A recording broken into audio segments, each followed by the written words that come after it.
Hey guys, Blaze Wheeler here, and today I'm going to be doing a deck profile for the VentuSync deck. It's slightly different than the normal list, and it's the same list that we were using in the video, the Brawl video that I already put up.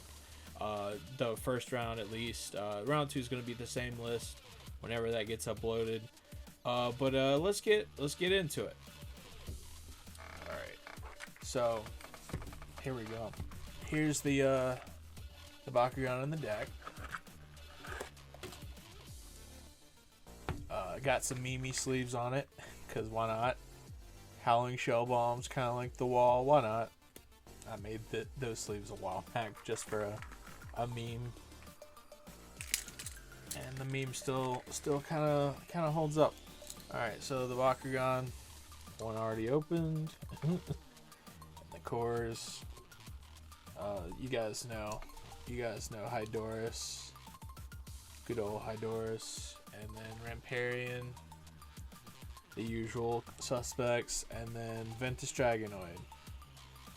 VentuSdragonoid's turning out to be a really good Bakugan. With that Evo, it's just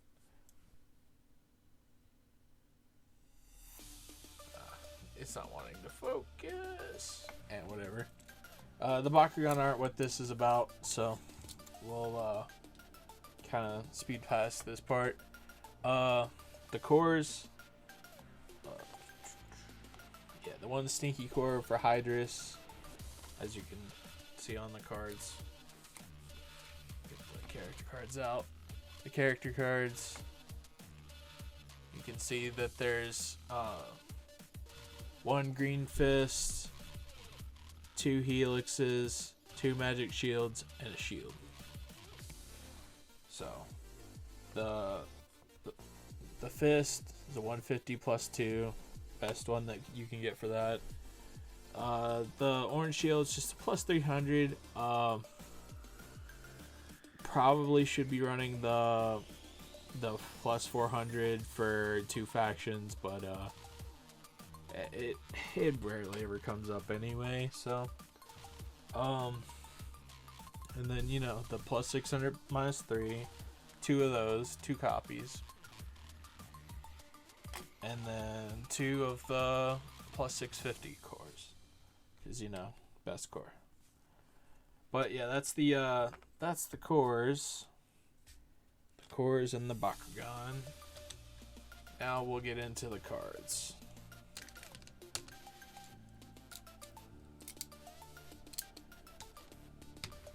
Really easy to close up the Dragonoid. I'll leave that there. Alright, so the Bakugan.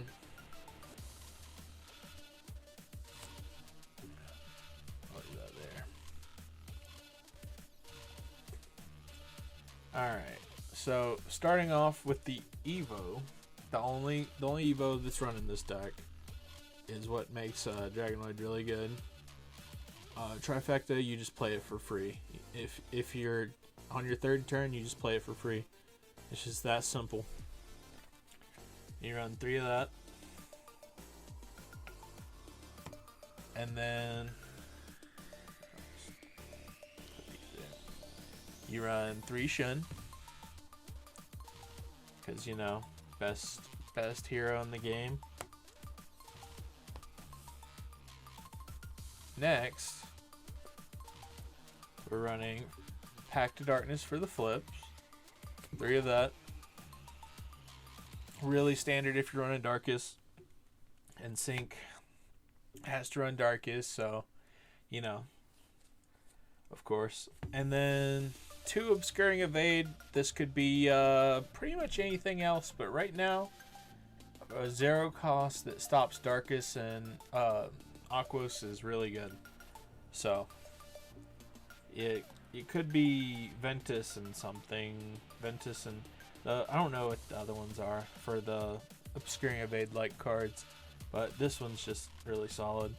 It covers the weakness of Pact to Darkness. I don't know if many people really thought about that. I know that the people who pioneered the VentuSync deck list at Brawler Cafe I knew they thought of that when they chose this lineup.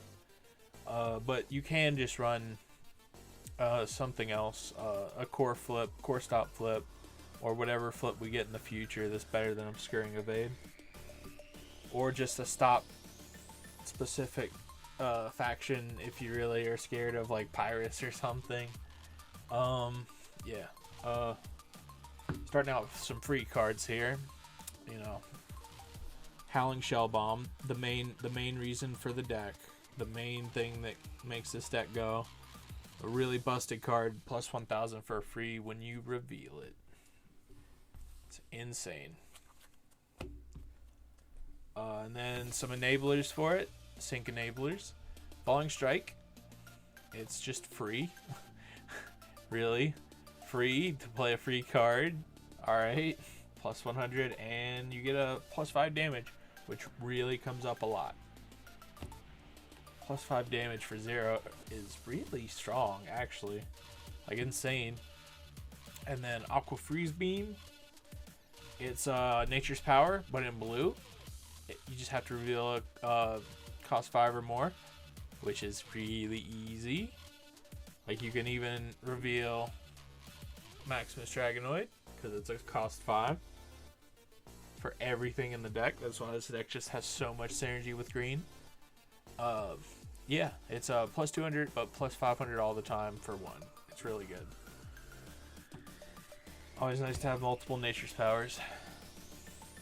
And then, I think the last enabler in the deck, Dark Disaster. Probably one of the worst enablers for the deck, but it's a little bit more versatile. Plus 300, plus 3, sync, reveal a thing to draw a card.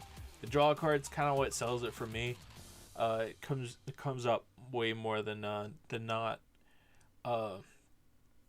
Yeah, speaking from experience of playing in sync, while not playing this specific deck, I've played against it more than I've played with it. But also PTD sync is similar. So yeah, it honestly, if there was a better sync card, you'd run it over this, or I could see this getting dropped to lower amounts. Like I did in my PTD deck. In that deck, I might even just cut this card. Not gonna lie. But as of right now, you still need things to proc your Howling Shell Bomb. So this is kind of necessary. And why not? You know, it's a draw card. Reveal Howling Shell Bomb. Yeah. All right, another free card. This is something that was not very good until good old Howling Shell Bomb became a thing, and we found out the ruling about it. This is also a 6 cost, so you can reveal it if you need to. And then if you played a card that costs 5 or more this turn, you can play it for free. So Howling Shell Bomb this for free. So yeah, yeah, I managed to get a playset of this in foil before I could even get a playset of the regular, because Age of Aurelius is stupid. And I got this online. Alright. Moving on. Baku Treasure. Upstart Goblin, but better in Bakugan. Because, like, free is crazy. When draw cards are typically costed at 1. Like 1 energy per draw is what it usually is, and this is 0 cost. It's really nuts. Should not have been printed, actually. And then Nature's Power. We already had Nature's Power in here in the blue one, the blue variety.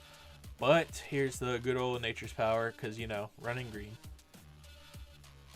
Yeah, it's the promo. Alright. Anyway, one doesn't really need to be said, but one cost for 5 in any value is really good. Negative 500 or plus 500 for 1 energy is just way above curve for most. So, alright, and then negates. We got 3 Baku Sumbler. Just insane. Negate any action card and energize it for 2.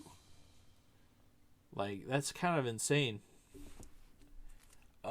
Yeah, it's definitely was an auto included here. Something that I'm running that most lists are not, and partially because I didn't have the card at first, but I kind of have it now. But I'm running Blinding Ink instead.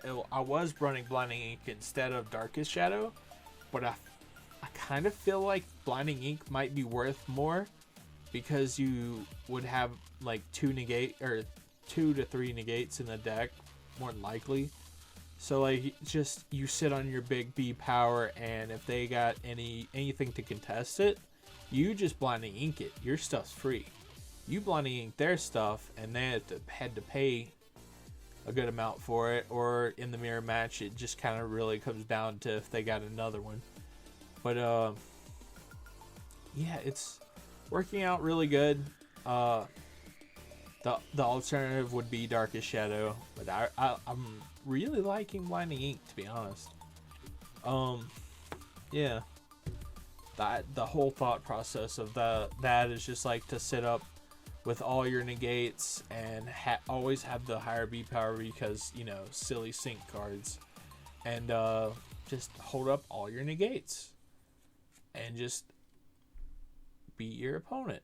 And then the last card of the deck, last negates to Sinkhole to deal with Mac, pretty much just Mac, and just you could also just overcostedly negate something big. Yeah, it's the only negate a hero we have, so it's kind of stuck here. But yeah, that's the deck list. Please like this video if you like it. Comment if you have any thoughts, anything you want to say. I usually get to every comment. And don't be offended by the sleeves. They're a meme, a big meme. But also, I'm trying to reach 1K before next summer. So please, if you watch my videos and you're vaguely interested to see more, at least vaguely interested to see more, just give me a subscribe. Just click that button. You don't even have to turn on notifications. Just click that subscribe. I'm begging you. Nah, just kidding. If you don't want to, don't worry about it. But I'm really trying to reach 1K so I can get this channel going. Hopefully, I'll get picked up by the algorithm a little bit better if I start getting more subs and all that. But whatever. I'm just doing this as a labor of love anyway. So, yeah, that's pretty much all I got for this deck profile. Next week's gonna be the next round of the Sync versus PTD saga. That's pretty much it. Peace out.